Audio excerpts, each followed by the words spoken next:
This is Red Victor 1, the world's fastest street-legal car. It accelerates from 0 to 60 in just 1 second.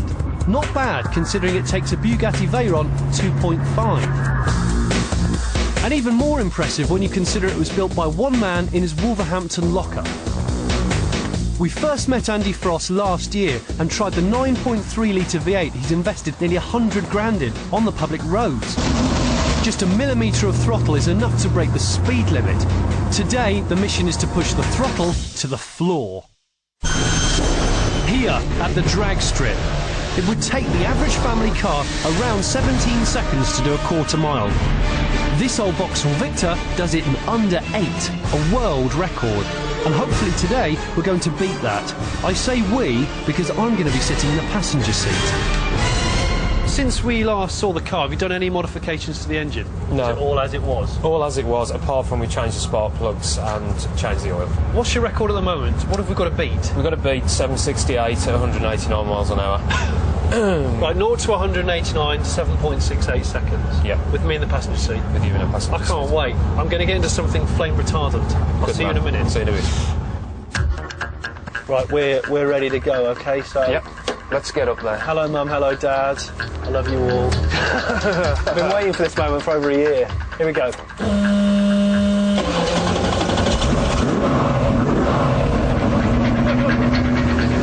The car uses normal forecourt fuel, and driven full bore trying to set a world record, it does just over half a mile to the gallon. That's not much. While Andy's out checking the tyre pressures, which incidentally is critical for drag racing more than anything, just want to tell you the fact that he has had this car for 20 years. He bought it for 100 quid. This used to be 4-door car. They never made a 2-door Vauxhall Victor. So I'm sitting where his kids used to sit when they used to go on holiday in this to Anglesey. Seriously. And now, look at it. Yeah. Do you want to get strapped in then? I'm going to get strapped in now. You'd think that my extra mass in the car would affect the performance, but Andy reckons it could actually help balance the weight and make for a faster time.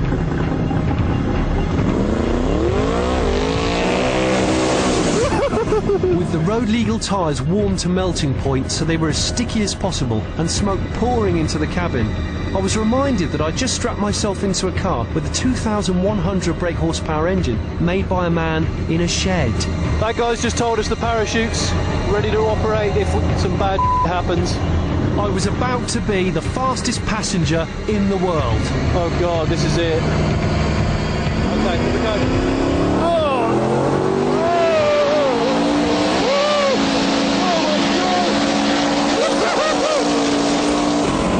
It was like a 70% orgasm. But not quite the 7.68 record. Oh, I'm getting like a real tingly feeling. Do you reckon to that then? That was incredible. Just doesn't stop surging. Just keeps going. Never, no pause for acceleration, no dip down when you change gear. No. Nothing. It's just catapult. I just needed to check the track then. It was no good spinning the tyres then. We needed to have a full run, Okay. have some data, and then we can go back and do some That was stuff. Andy's checking the track at 183 miles an hour. 8-0. 8 seconds. Okay. Right, let's go and do it again. Yeah, why not?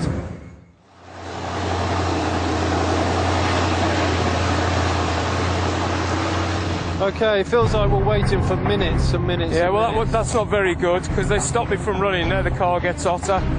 We try to get the car up to the right temperature, and they stopped us to let somebody else run, which I'm not very happy about. Particularly when the guy who jumped the queue did a paltry 9.3 seconds. This is it. I'm ready. Look the booster.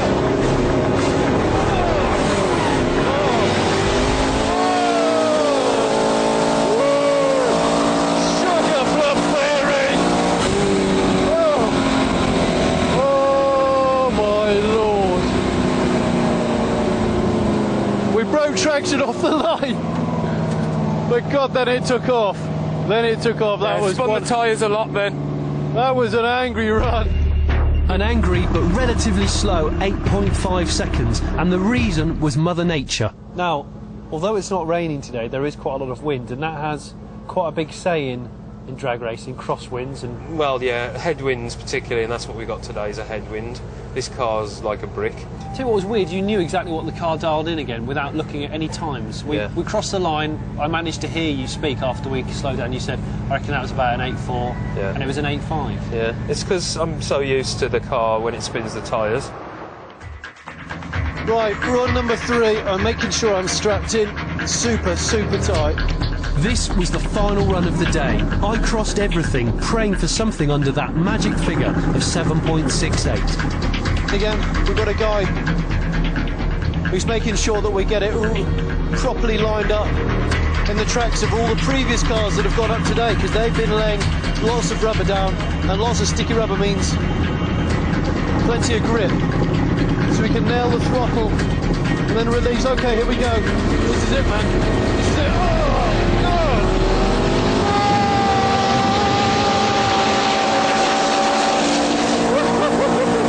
Oh, my. That's got to be a 7. Bloody hell.